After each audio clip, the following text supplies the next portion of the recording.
Powered by Sports Interaction, Canada Sportsbook. Hey, Oilers fans! Welcome to Game Over Edmonton, where we can celebrate a win against the Minnesota Wild. Can you believe it? It's been 7 games since anyone has been able to say that, and I'm ecstatic. I can't believe it. We'll break it all down. There's a couple of keys to the game I want to go over. It's a little bit lonely, I'm not gonna lie. Usually I got a Zach or Avery with me, but today it's just me. But hey, I got chat with me, and it sounds like we got quite a few of you already. 12 watching, just started the show, and 8 likes. Hey, thank you so much for liking the show.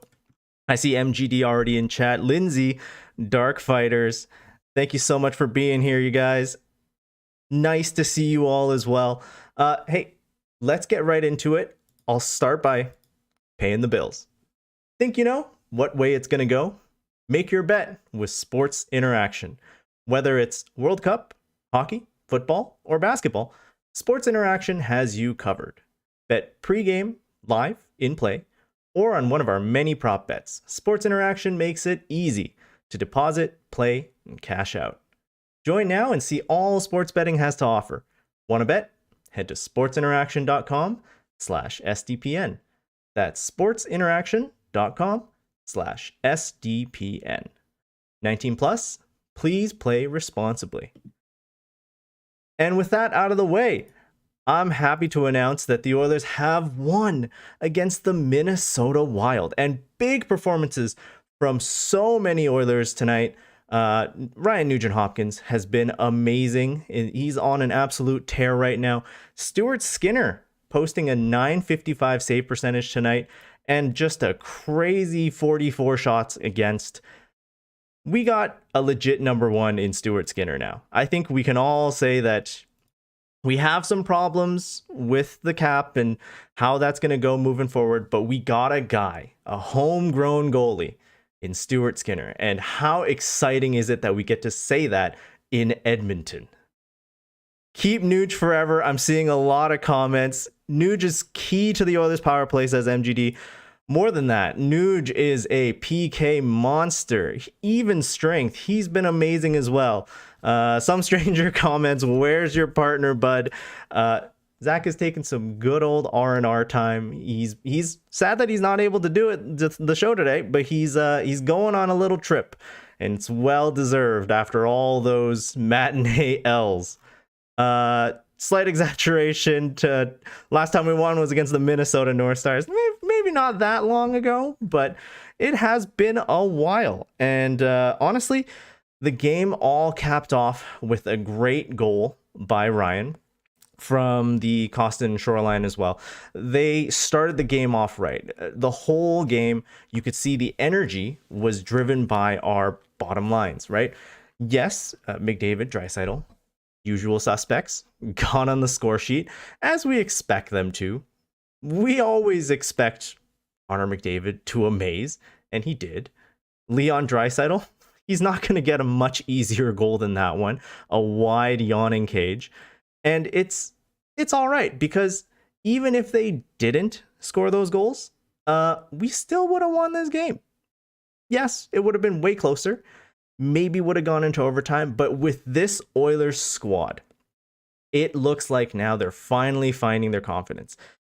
There's one guy who we will talk about a little bit later, didn't have as much of an impact on this game as I think a lot of us would have liked to see, but even Jesse Puljujarvi played quite well today. I think it's good to see that there's a little bit more confidence, a little bit more energy in our bottom lines. No one's looking at the top line and going, hey, they can just win the game for us anymore. They're hard checking against a Minnesota team which is big, physical. Our smaller guys didn't back down. You saw Yamamoto take some punishment for it. You saw Derek Ryan, after he scored the first goal, get pushed around, but nice bear hug by Klim Kostin, protecting his man.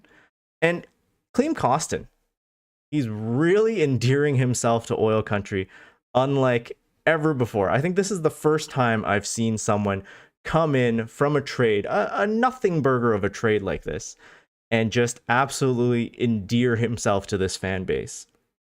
MGD says it's a little early to say, but early returns for the Kostin Samorukov trade might have been a win for Holland. A rare Holland W. Absolutely agree. Yeah, it feels like we're starting to pick up steam with the depth, says Brandon Pankratz. Kostin looking great so far. Jesse Puljujarvi. It's a low in terms of ice time. Yes, he does only have 7 minutes and 38 seconds. Not the best, but I think he was relatively impactful. I don't think they cost us anything when they were on the ice. Holloway likewise only played 7:23, and I'm really enjoying the fact that Holloway, Hamblin, Puljujarvi, these guys they might not have the confidence that you would typically want out of a line, but they're looking like they're willing to battle through it. Hamblin, Holloway, Jesse Puljujarvi. They're all guys who are supposed to be big, physical, dogged, right? And we're seeing that Hamblin has the spirit to do it because he knows that this is his chance. Tyler Benson got sent down to Bakersfield again. He cleared waivers the other day. That leaves James Hamblin here. Now, it's anyone's guess. Is Fogle going to come back and take a lot of ice time away from him? Maybe. Are they going to sit Derek Ryan? I don't think so. The guy's on a heater right now. Are they going to sit Devon Shore? Maybe. I would personally like to see Devon Shore sat for a couple games. I know Zach would have loved to see Devon Shore sat for a couple games. But this is the situation where we are at right now. We have a couple of guys who are banged up. We're not necessarily the healthiest team. We're not the worst team right now. Colorado's looking a little bit rough, but we are a team that has some injuries, and we're getting contributions from our depth guys right now. Let's continue on, look through the rest of the game. Very active sticks tonight. It looks like the board battles, the Oilers committed themselves to doing so. They committed themselves to getting in the way of passing lanes. They committed to crashing the net. They committed to clearing out their crease. That last point is something that I've been harping on before. In the past, we've seen guys just stand around the crease looking for the puck, not protecting their goalie. And tonight, you saw the opposite. You saw guys clearing the way so that Skinner could see. Darnell Nurse, minus a real bad pass early on in the game. Just an absolute pizza right onto the stick of Eriksson Ek, and he buries it. Good hands by Eriksson Ek. I love that guy as well. Solid third line center. But you can't give up passes like that. If Bouchard had done that sort of pass, he probably would have been sitting for a couple minutes. But what I hope is that Darnell Nurse had the wherewithal as a so-called leader of this group to sit back down, tell all of his guys, I fucked up. Hey, I shouldn't have made that pass. I am so sorry. I'll get it back for us. That's the type of thing that exudes confidence and leadership, even if you make mistakes. Everyone makes mistakes sometimes. You could be the leadership of an organization. Someone like a GM. If you make a mistake, it's better to acknowledge it. Own your mistakes. Move forward.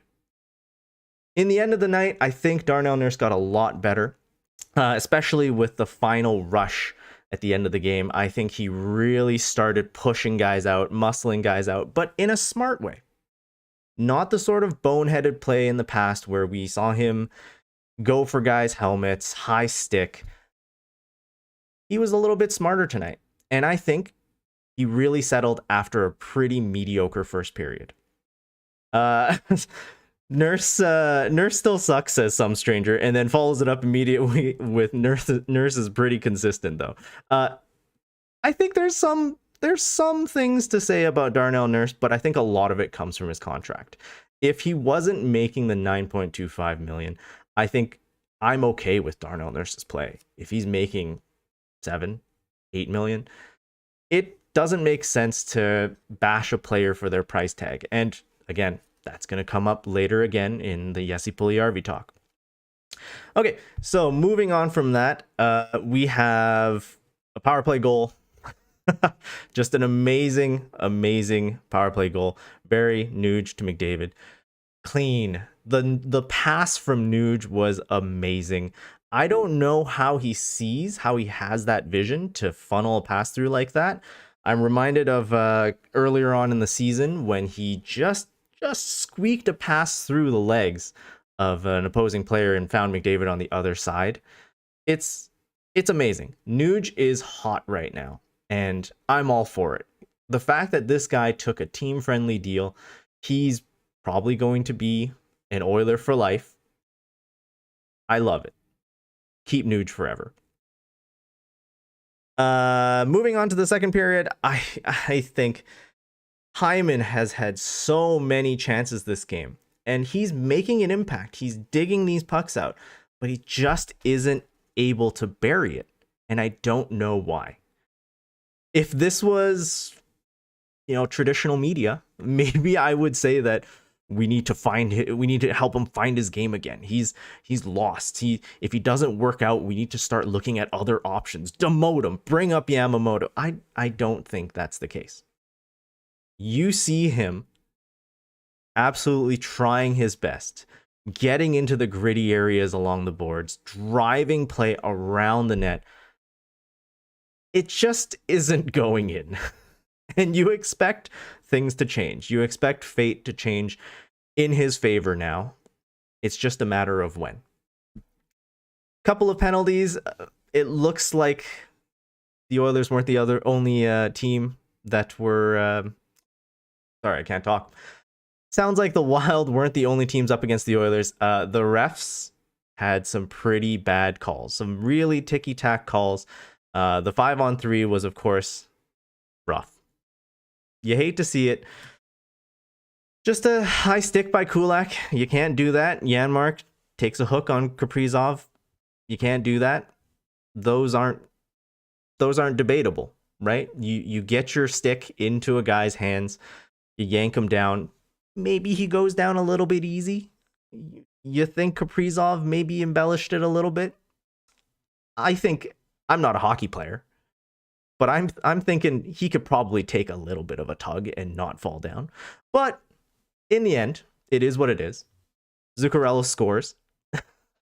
The blessing was that already Kulak's penalty had expired, so we just cleared off Janmark's 2-2 game. And this is when you think momentum usually shifts the other way, right? The Oilers, even when they get a lead, sometimes just have a game slip from their grasp. Sometimes it's goaltending. Sometimes it's defense. Sometimes it's the refs. Didn't happen. Tonight, the momentum did shift in the game. Did shift in terms of number of shots, in terms of possession. But the Oilers battled back. Fleury absolutely robbed Draisaitl on a cross-crease play, but doesn't matter. The drive, the energy from the Oilers, from all four lines, led to Yamamoto tipping home a Nurse wrister. And it was a good play, right? Nurse, eyes, heads up, beating that through. Yamamoto, who doesn't love Yamamoto, right? The little man trying to just make it all happen for short kings like us. Tips home. First of the year.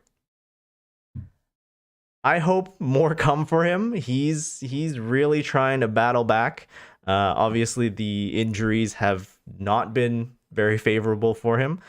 Later on in the game, he would take a pretty bad trip and fall into the boards. But from what I'm seeing right now from media, I don't see anything saying that he's impacted by it at all. I know he was definitely really shaken up, as anyone would feel, crashing into some pretty hard boards. But hey, this is the game that Yamamoto plays. He knows how he has to play to be effective. And my God, he did it. Gonna take a quick break here to take a look at chat. Yamamoto's improved this team quite a bit. Yes. The penalty call on Draisaitl was weak. Yes. Afterwards, there was a penalty called where Draisaitl just kind of had his stick in the wrong area, and it got held onto.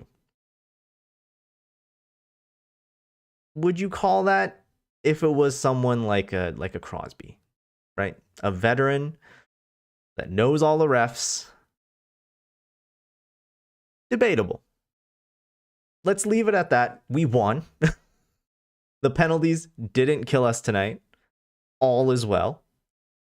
Doesn't have to go down for a hooking call. Yes, true. Yamamoto did have a pretty rough tumble. I think he played just a little bit afterwards. I did see him not late into the game, but he was out there on the ice. Draisaitl versus Flower. Yes, Travis Saunter. Great comment. Draisaitl was feeling it tonight. If you didn't watch the game, Fleury essentially had a couple of guys in the crease, and as Fleury does, gets a little heated. Grabs a stick, tosses it. And then in the same motion, has his blocker fly off. And as he tossed it over to roughly the face-off dot area, Draisaitl, ever the gamer, skates over, pushes it with his stick, nonchalant, back turned to the net, and Flower just comes up, tries to grab the blocker. Obviously, Draisaitl's not having any of that, pushes it a little bit further away, and then grabs Draisaitl and almost tries to dummy him. This is something that only a veteran goaltender can do. He's a goalie. We know from Jordan Binnington this season, you can't touch a goalie.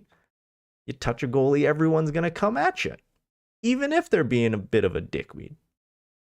But hey, this is what Marc-Andre Fleury can do. He's been in the league for enough years. He's a gamer. Draisaitl doing a Kachuk.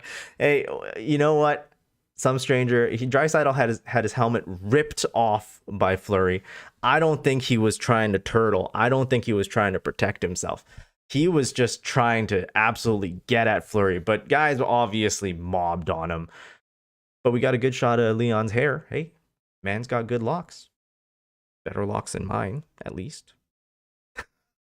MGD says Draisaitl being pissy again. This is good. This is pissy in the right way. Moving on. Yes. So, wow, we're already at 14 likes, 30 watching. Thank you so much, chat.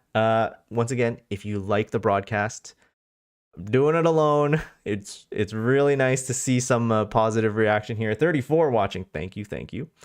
If you're listening after the fact on Spotify, Apple Podcasts, your favorite podcast provider, give us a rating. If you think it stinks, tell me it stinks. If you think there's anything we could do better, let us know. But if you like the podcast, let us know. All right, so moving on to the third period. The Oilers just started the game started the period on another penalty kill, right? Leon Draisaitl got called in for that really, really rough hook. I mean, Zuccarello 100% sold it, but what can you do? You know, you walk into a dressing room with a minute 57 of a penalty to kill on the other side, and this has to fire up the team, right? Your penalty killers have to be going out there and saying, hey, we can't let that bullshit happen. He's our best player. Except for this one other guy. He's pretty good too. But Leon Draisaitl's sitting because he got absolutely embellished on. Like, the Oilers did what they had to do. They killed the penalty. Skinner came up so big with 7 shots on that power play. A minute 57, but it doesn't matter. As soon as it was killed, we got a little bit more of a back and forth, a little bit more of a tussle. But then the fourth line got back out there. Kostin Boy, is Klim Kostin just playing his heart out. You see the cuts and the scratches from his fight last game against a pretty tough customer in Zach Kassian. We all know in oil country how tough of a customer Zach Kassian is. But he was still going at guys. He was going at guys like Reeves. He was going at guys like Dumba. In fact, Kostin got hooked by Dumba. Oilers get a power play. And they make him pay. The aggressiveness of the Minnesota power play is pretty astounding. But when you're that aggressive, you leave a guy wide open. And Leon Draisaitl with a wide open net, he's not going to miss. Wrap up the game.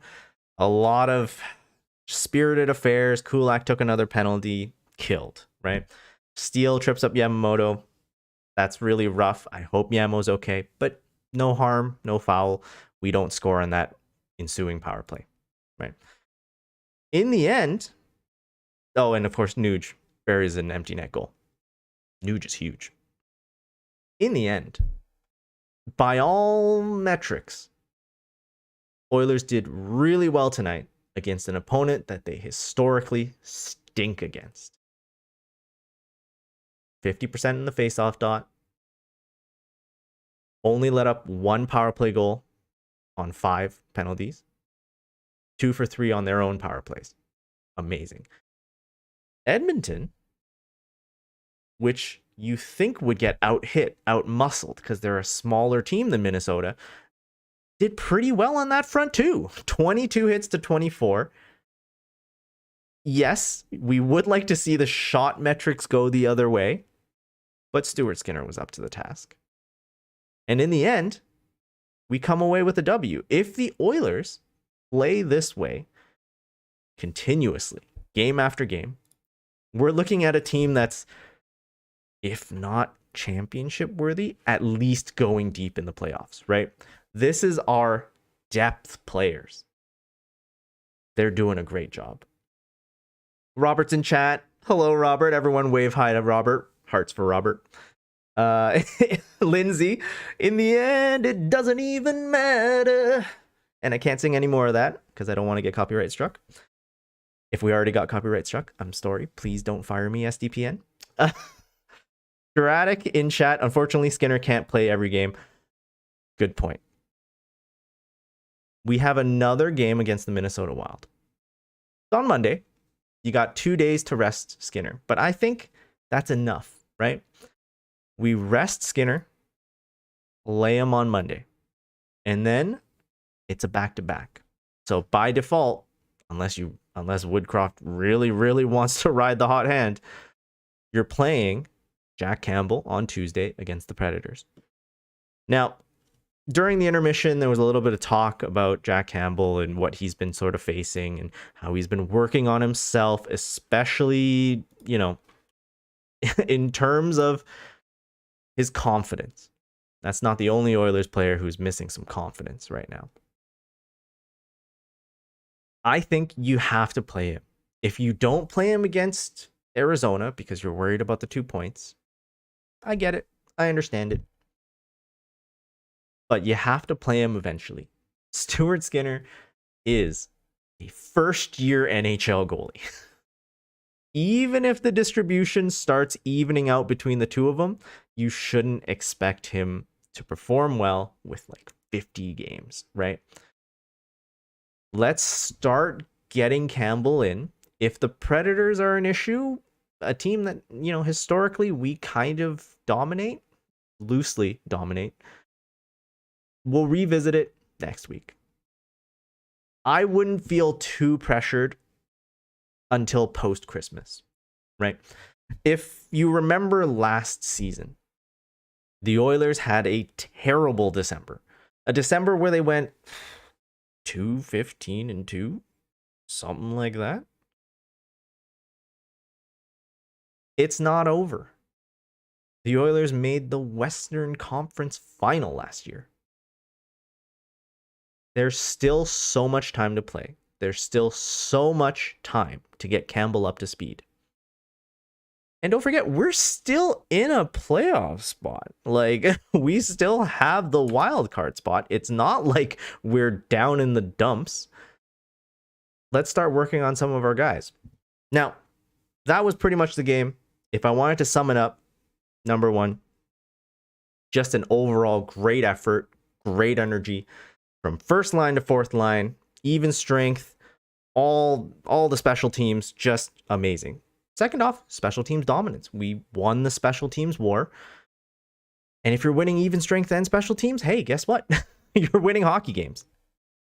And third, Stuart Skinner. Those are your keys to this game. Those were the difference makers. Some stranger says the Wild played a 60-minute game. The Oilers matched that tonight. Doesn't happen a lot. He says, let's make it a habit. Agreed. If the Oilers play 60 minutes every time, this is a formidable hockey team. Missing some pretty big names right now. Missing Evander Kane. Missing Ryan McLeod. Missing Fogle. These are big names that are missing. But we're doing okay. The next man up mentality seems to finally be working, right? Oh, Hater McDater. Oilers are in the top 3 in the Pacific now, not even wildcard. Hey, even better, right? The fact that we're third in the Pacific, right? By both points and points percentage, excellent. The fact that we're third in the Pacific, it's time to test things, right? I don't think the lineups need to be tested. Right now, leave the lines as they are until other people come back from injury. But for now, try Campbell out. If you're going to do something on the defense pairs, maybe now's a good time too. On the note of the defensive pairings, a lot of people have been saying that there is options from within. I'm inclined to agree with that.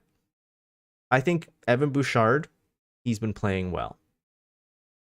By metrics, even though it's very rare ice time, don't have a lot of data, Nurse and Bouchard seem to be a pairing that clicks well. So, why not, right? Why not try things? Maybe not against the Minnesota Wild, because you just won and you're going to be playing them again. You know they're going to be fired up. They're going to be back at home trying to do a revenge game. This is a revenge game today, and the Oilers decided to buckle down and win. You expect Minnesota to do the same. You're going to have to outplay them. One question from chat. What does it mean having a 60-minute game? Essentially, Chris Brown, that is your real name. A 60-minute game means they're playing all 3 periods. They're not getting lazy. They're not starting a game slow, feeling out a game. They're going with intensity from the beginning. They're playing through the middle, and they're finishing up a game with the killer instinct. If you're ahead, keep pushing. Don't let up on the gas. If you're behind, burn all rubber. Just try and get that W. This isn't a team that's holding back anymore. And I love to see it. I hope it keeps coming. Okay, wow, the show is really blasting forward. But hey, thank you so much for being here so far, you guys. 44 people watching live and 19 likes. Thank you so much for being here. We try. We got 2 topics that I wanted to dig into beyond this game, because there's some stirring out in oil country right now. And I took a little question gathering post on Twitter earlier today, trying to get a little bit of a topic for you guys to ask me questions. And if you had any burning questions, I'm seeing chat's pretty active. Let me know if you want to ask me something. But Insider J Money on Twitter asked about the Jesse Puljujarvi situation. If you aren't aware, Jesse Puljujarvi, a couple days ago, talked to Finnish media, Tommy Seppälä, I hope I pronounced his name correctly, and essentially gave a couple of lines to say that he doesn't feel confident. To quote, I think he said to quote in English of his translated Finnish, I've played 20 games and I have 1 goal. That sucks, right? And you get that. You see Puljujarvi, just this lovable guy who we drafted 4th overall.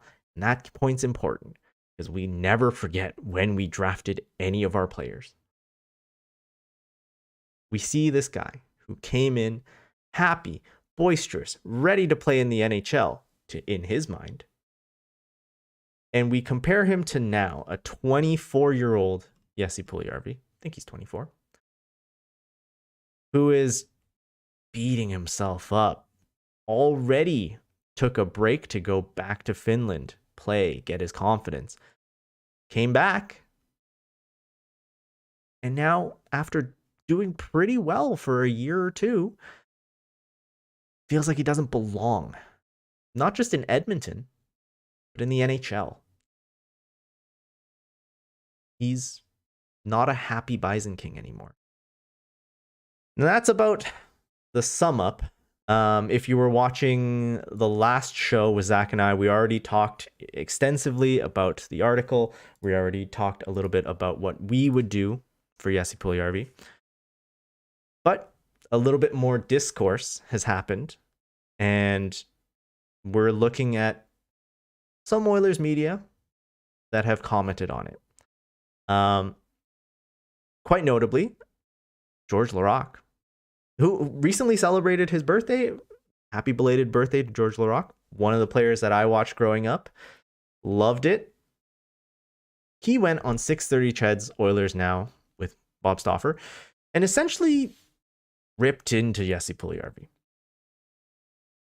The gist of what he said, the gist of the sound bites, was that nothing comes easy in this league. And he doesn't feel bad for Puljujarvi because the only way to start producing is to work harder. Laraque, of course, had a totally different style that he was supposed to play. You know, he was an enforcer back when fighting was much more prevalent.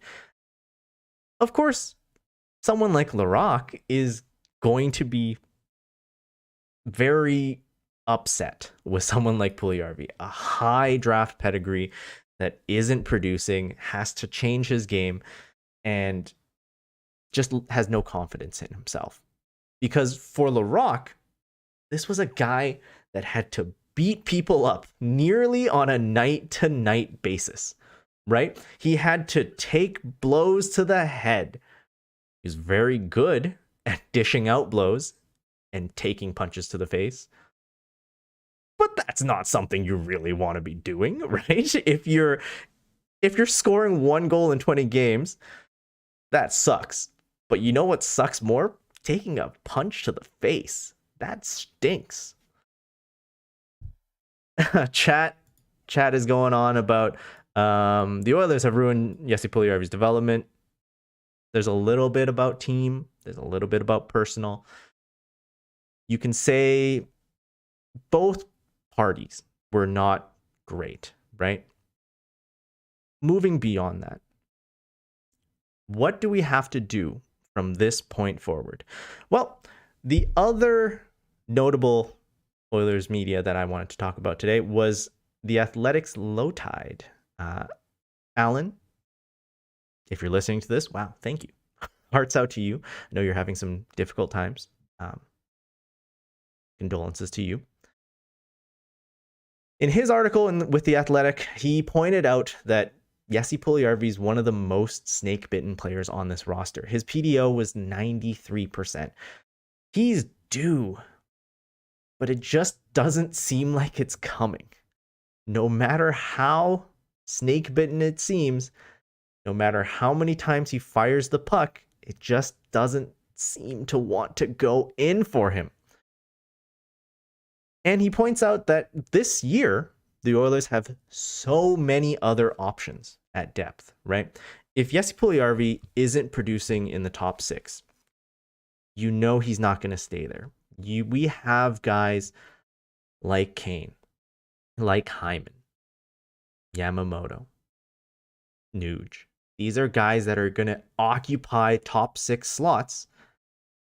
So it's up to Puljujarvi to fight for those bottom 6 roles, right? Maybe third line is the best spot to say. But those are kind of full right now too. Liam Costin, he's playing really well. Vogel, he was on a bit of a streak before he took some weird day-to-day illness. Dylan Holloway, I'm amazed that Dylan Holloway has stuck with this Oilers squad for as long as he has. Early on, everyone's saying ship him down to AHL, try and get him some more minutes in Bayco. But maybe Ken Holland was right for once. Holloway's really found his groove. In the last little while, he's been producing. And of course, James Hamblin. Great story of an Edmonton-born player, undrafted, coming up, finding his opportunity. With these bottom 6 slots filled by capable guys, no wonder Jesse Puljujarvi feels like he doesn't have a place to belong to. And once McLeod comes back, great point by some stranger, yes, once McLeod comes back, you expect those spots to get even slimmer, right?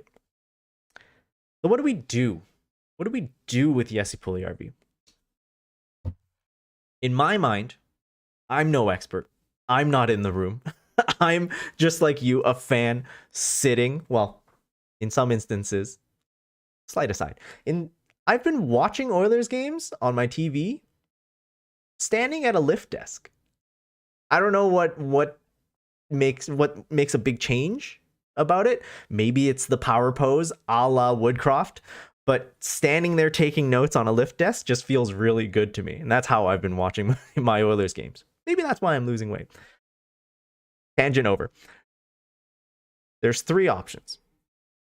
1, waive him. Jesse Puljujarvi, 1-year deal, $3 million. Cap space is valuable, especially to this team right now. If you waive him, you lose him for nothing, but you gain cap space. Second, offer him as a trade chip. Now, this is kind of tough, right? As we mentioned, he's not producing. He's making a lot of money for a guy who's not producing. And teams aren't going to do the Edmonton Oilers any favors, right? They're not going to value Puljujarvi when Puljujarvi isn't producing anything. But I think that's what most Oilers fans would want. I think that's what Jesse Puljujarvi would want. Just a change of scenery, a different organization. We get cap space out of it, and maybe we'll get a player out of it. And the third is what we're doing right now. We try and hold on. We try and just get him his confidence back. Trying to delete some bots. Thank you, Robert. We try and hold him, try and find those sparks, right? If he can turn it around, if he has a heater and scores 3-4 goals, I don't think we're having this conversation anymore. I don't think he's having this conversation anymore. He just needs to bank a couple of them in. And famously, when he came in earlier on the year, he said, hey, I'm just going to use my big boot and try and get in front of the net. And he did that a couple of times this year. He's been screening goalies. He's been taking their eyes away. And it's been effective when he's doing so. One of the odd things is, though, his draft pedigree lends him to be a shooter, someone who can pick corners, fire the pill, and he's not that guy.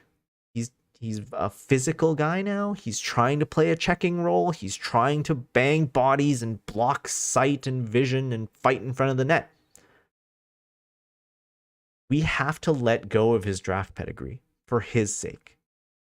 If he's able to succeed in any way, that's all we need. We want to see a happy Puljujarvi. We want to see a productive Puljujarvi.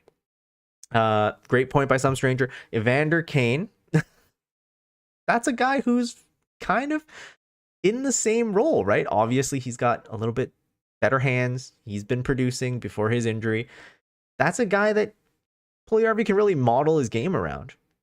Zach Hyman, maybe a little bit of a smaller guy, but still someone who's hard on the forecheck, really tough to play against. A dog, right? He's got that dog in him. If anyone can drum up Puljujarvi, have success in that sort of role, or in a shooter's role, that's all the Oilers need. Now, with this third option, one of the problems is Jesse Puljujarvi has a $3 million contract. If we qualify him for the next year, you can think of a qualifying offer as sort of a minimum that the team has to pay for him. $3 million is too much. We have a lot of guys that we need to sign, right? And this isn't even talking about a potential trade that might come in. Someone like an Edmondson who's coming from Montreal. Maybe I wish he wasn't an option, but Edmondson has an extra year at 3.5. We just don't have the cap space. The Oilers next year, with 10 million-ish in cap space, have to sign Skinner, Bouchard, McLeod, Yamamoto, Costin. Is there room for Puljujarvi? Is there room for a $3 million Puljujarvi? I don't think so. And if you don't qualify him, Puljujarvi's not taking a team-friendly deal to stay in Edmonton. He's willing to take any deal to get out of the NHL and find comfort in Finland. So if we do have the wherewithal to hold on to him, and if he finds his game, maybe suddenly he's worth $3 million. But that's a big if. Now, one of the things that I think will become more clear is we still have a couple of months before the trade deadline. I'm loath to start taking action right now, immediately. I think we can let Puljujarvi try and develop. Let him try and help the team out. If we have to waive him, we have to waive him. I don't think he's playing at a level where Puljujarvi is below that of Devon Shore. I think if I were to waive anyone, it would be probably a Shore, maybe a Hamblin. Send him back down to the A. I don't think Puljujarvi's necessarily below guys like that right now, but eventually you have to make a move. And if we get to the trade deadline and he's able to manufacture value, great. We trade him as part of something. If he isn't, we waive him. And if someone takes Puljujarvi off our books, cap dump so that we can get someone at the trade deadline. Also great. Doubtful. I think Puljujarvi is arbitration eligible. Yes, Kato, you're right. Puljujarvi is arbitration eligible. I think Yamamoto is also arbitration eligible. And those are situations that typically favor a player, right? Arbitration is very rarely in favor of teams. Isn't the cap going up like 5 million? Yes, I think the cap 5 million?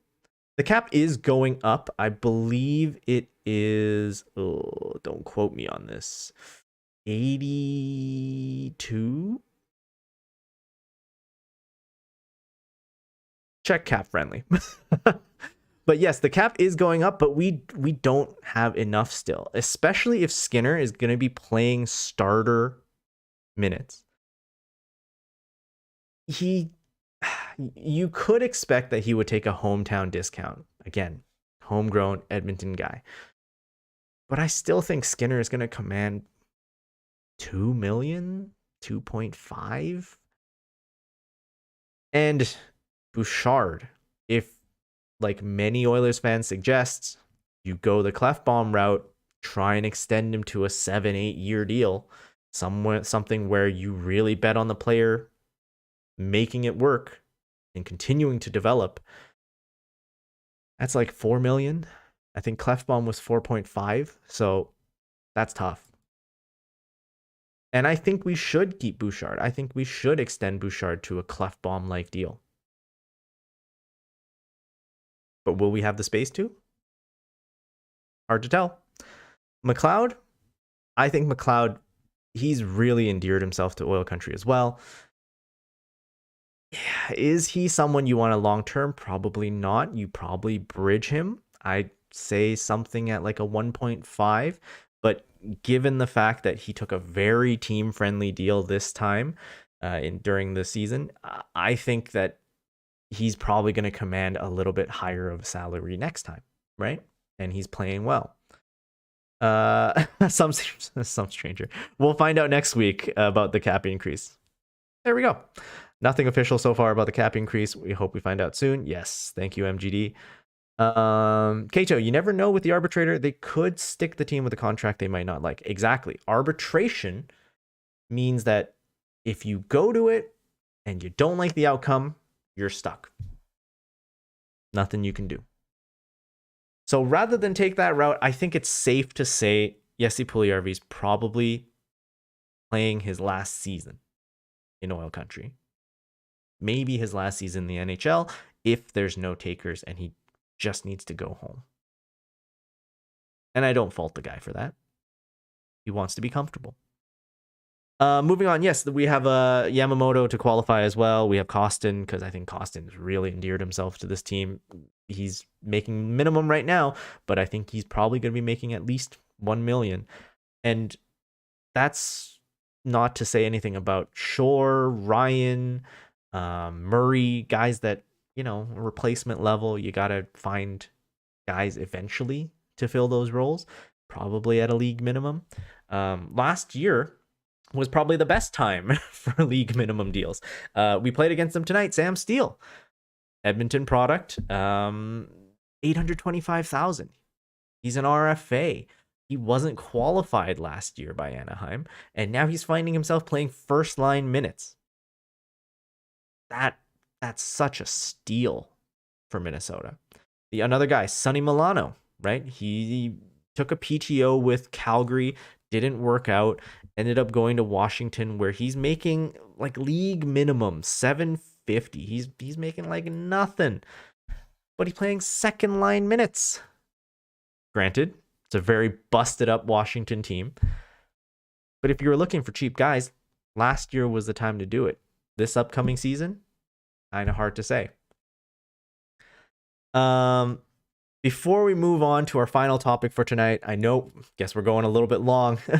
Even though I'm solo, we're going long because there's more stuff to talk about. 23 likes already, 23 on 33 watching.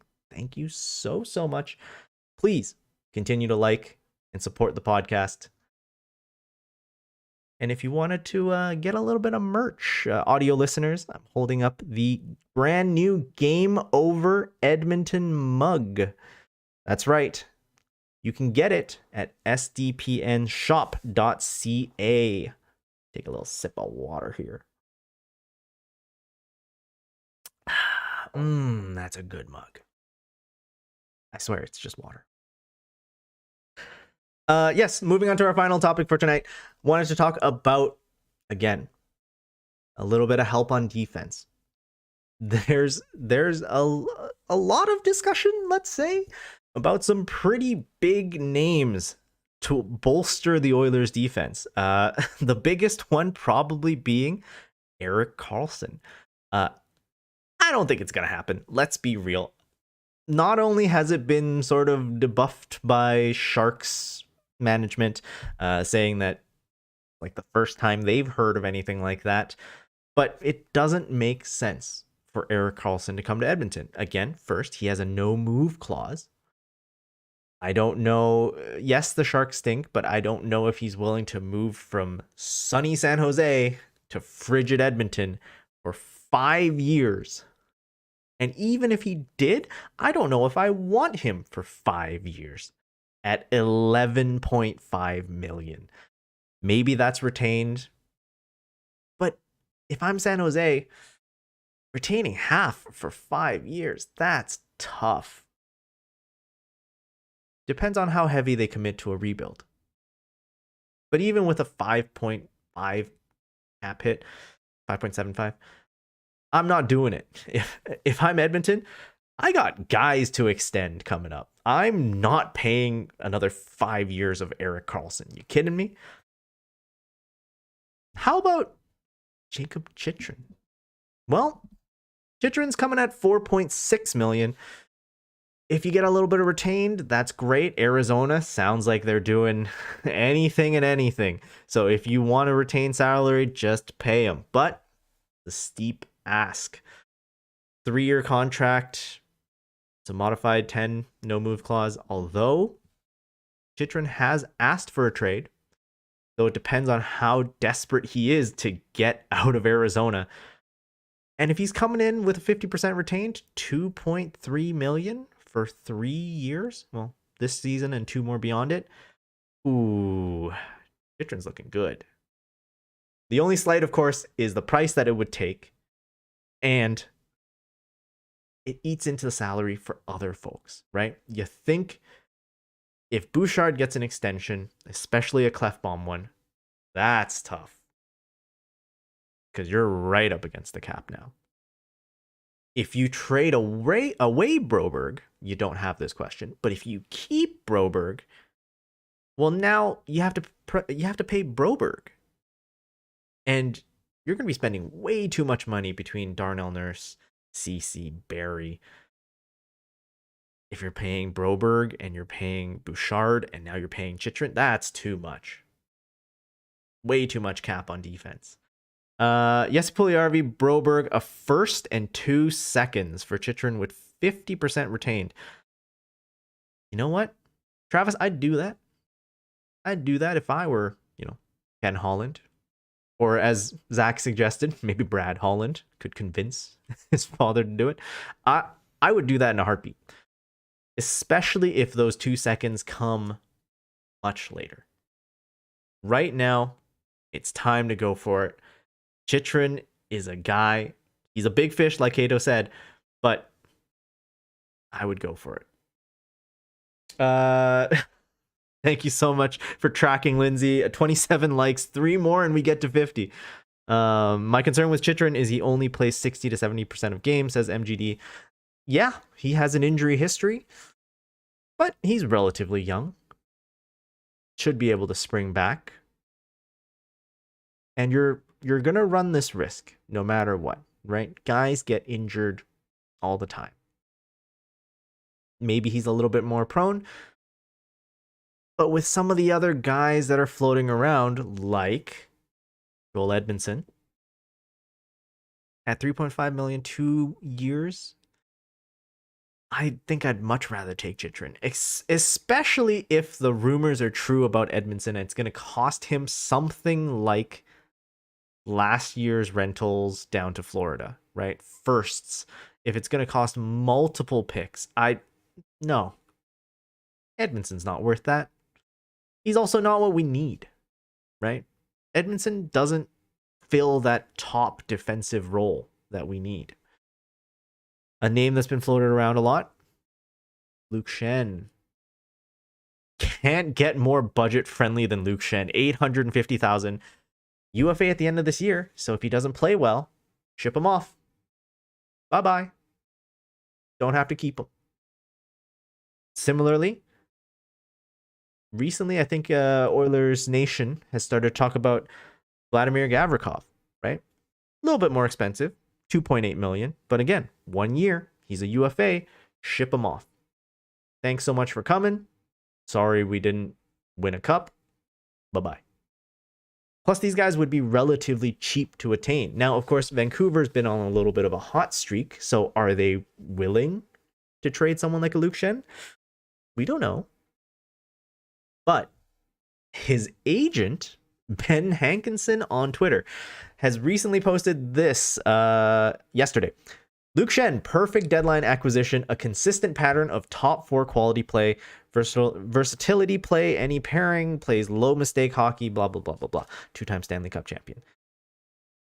Hey, sounds like if Vancouver doesn't want to trade the guy, maybe he wants to move.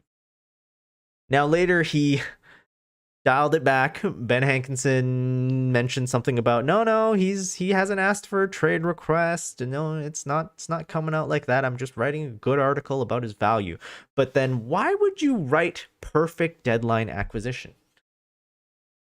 I'm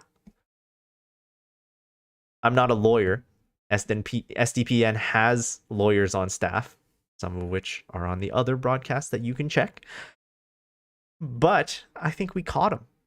Luke Shen would be a great addition for this Oilers team. MGD says, yeah, I would prefer Luke Shen. He's a defensive defenseman, gritty, physical. The dude's made of exactly what we need. Something like a Brett Kulak, where he comes in, plays defensive hockey, no mistakes. That's that. Hard pass on Edmonton, especially if they ask for Bourgault. If we trade Bourgault for Edmonton, I think I'm not going to be a fan of this team anymore. Not until Holland resigns. That's an outrageous deal. You kidding me? That's what I've heard in media as well, and that doesn't seem like it makes any sense. The real form, if we have Chychrun for 2 years, the defense would be Nurse, Ceci, Chychrun, Kulak, Broberg, Bouchard. I mess with that. Damn. But yes, I honestly, Chychrun, I'd love it if we could make it happen. I think the price, very dependent what the final package is. But I think a Luke Shen's not going to cost you that much, right? Especially if Vancouver starts to tank again. Might get away with just a 4th. I'd be willing to go up to a 3rd. Actually, I don't think we have our 3rd this year. 4th it is. Let's get it done. Yeah, I think there's so many options out there. But once again, it's early. We're in a playoff position. Trade deadline's still a whiles out. It's December. Leave it. Wait for the trade deadline. And by the end, if we need to make a defensive move, we make a defensive move. Ken Holland is known for doing that. That might be the move. If Jesse Puljujarvi gets away and finds happiness somewhere else, it's going to suck for us because we're going to say, damn, we had him for so many years and we squandered his development. Not a news story. Oilers always squander first-round pick development, especially in a certain era. That's okay. I just want to see the man happy. If he's not the Bison King anymore, if he goes away and finds scoring over in Columbus, fine. He's happy with Patrick Laine, great. Root for the guy. Heart and soul. Lindsay says, don't worry, game over Montreal. Mark is already shipping Habs players out. Well, the Habs aren't having a good season. I'd hate to be them. But this is Game Over Edmonton. I'm Dennis Lee. You can follow me on Twitter at Dennis Lee YEG. Thank you so much for being here. It's a little bit of a long broadcast. 38 watching live. Still need 3 more likes, says MGD. Hey, that's all right. If we don't get to 30, my feelings aren't hurt.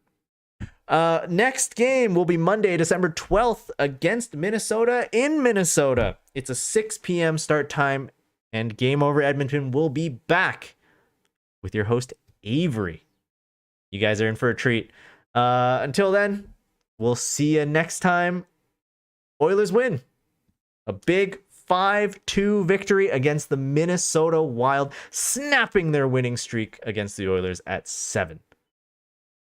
Is it time for us to get a winning streak going against them? Hope so. Especially for Avery's sake. Lindsay says, 1 more, 29 likes. Thank you so much for petitioning for me, Lindsay. Hey, thank you so much for watching. Until the next broadcast, bye-bye. Play La Bamba, baby! Good night. Game over! Powered by Sports Interaction, Canada Sportsbook.